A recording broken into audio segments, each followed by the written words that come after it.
London, December 1823. It happened on Marlborough Street a little past 2:00, 2 days before Christmas. Samuel had just returned from Eton the day before, as his Greek studies had compelled him to stay longer than the rest of the students. It all sounded rather dull, but honestly, it was quite thrilling, as one of his tutors believed he had stumbled upon an undiscovered biblical text.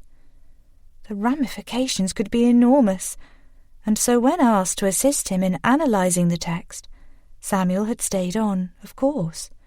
It wasn't as if he would miss the opportunity. And thus, 2 days before Christmas, he found himself on Marlborough, trying desperately to find a present for Jane and Elizabeth. He wondered briefly if any other man of 10 and 18 was stricken with not just one headstrong sister, but 2, for whom to shop, and if those sisters were raised by an equally headstrong mother.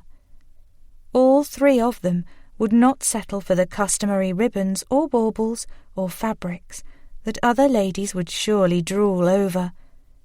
If it were anything less than divine, the black women would not find it at all appealing. Samuel stared in one window after another, hoping inspiration would strike. It was while waiting for inspiration that the crime was committed. He was standing innocently enough outside of Rugbottom's books, admiring a particularly ornate illustration of Shakespeare's sonnets, when the commotion began behind him. Having been raised in less than ordinary circumstances, the time that lapsed between when the commotion began and when Samuel noticed it was rather exaggerated.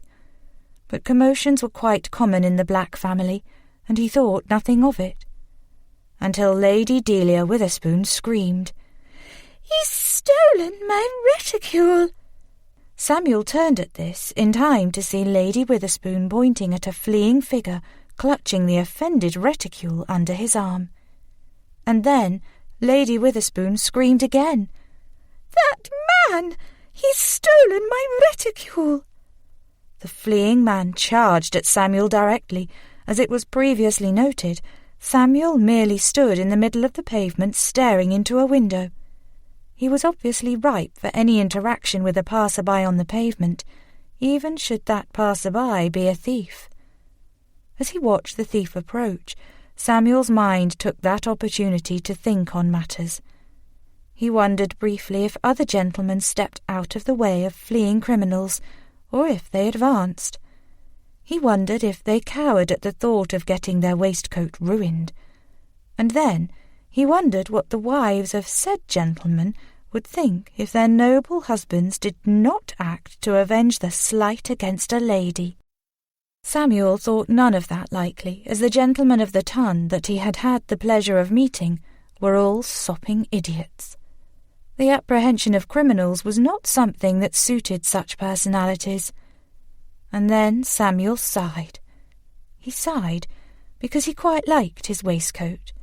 It was a fine cranberry colour that went well with his breeches, and if he had learned anything from his uncle Alec, it was that a man who showed care for his dress showed care in every aspect of his life, and that was why Samuel was rather despondent to put his cranberry waistcoat in danger.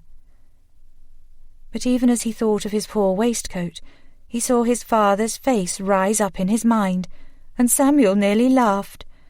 His father would be looking at him rather sardonically in that moment if he knew what Samuel was truly thinking, and this was funny to Samuel, as his father had always been good at creating levity in any situation. Samuel pivoted just as the thief stepped beside him. Angling his foot just so, the thief's legs became entangled with Samuel's, and down the criminal went, his face meeting the pavement with a sickening thud.